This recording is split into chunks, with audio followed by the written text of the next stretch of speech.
Hi friends, so this morning I'm making some peach cobbler French toast and I'm going to use the peach crown royal whiskey to enhance the flavor.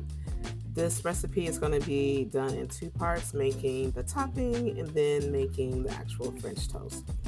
So I'm going to start off with one bag of 16 ounces of frozen peaches. You can use canned peaches if you like, but I like the frozen peaches because as it's simmering, the peaches are like extra firm as compared to if you're using canned peaches. I'm going to add 3 tablespoons of butter as well as 3/4 cups of sugar.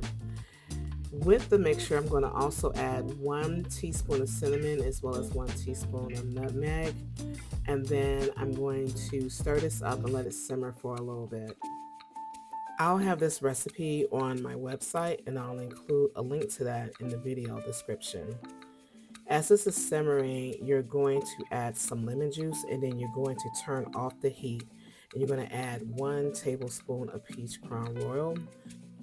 And I'm turning off the heat because I want to make sure I'm not getting any flare-ups as if I was making a flambe. So I'm going to turn the heat back on and I'm going to let this simmer for at least 5 minutes.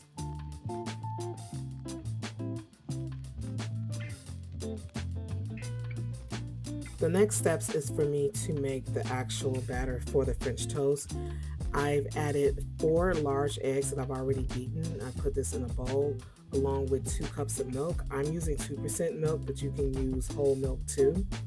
And then I'm going to add again 1 teaspoon of cinnamon and 1 teaspoon of nutmeg, as well as 1 teaspoon of the Crown Royal whiskey. I'm going to mix all of this up and let it sit for a bit.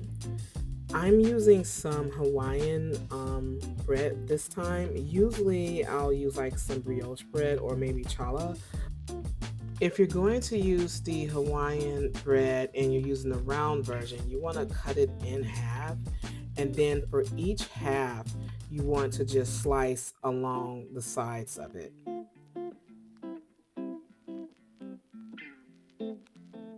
The next step is for me to prepare the pan. So I'm going to use some butter as well as olive oil.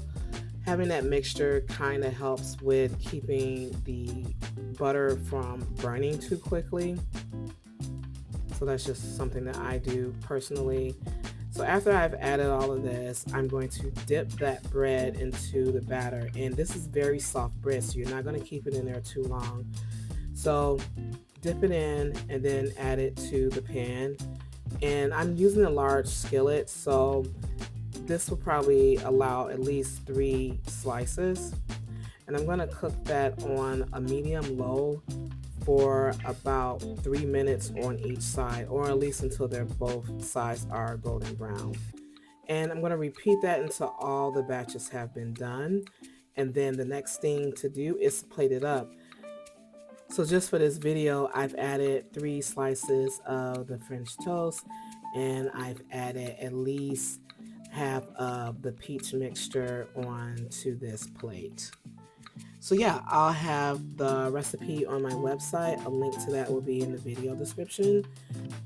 Don't forget to subscribe to this channel and also you can like, share, or leave a comment in the video.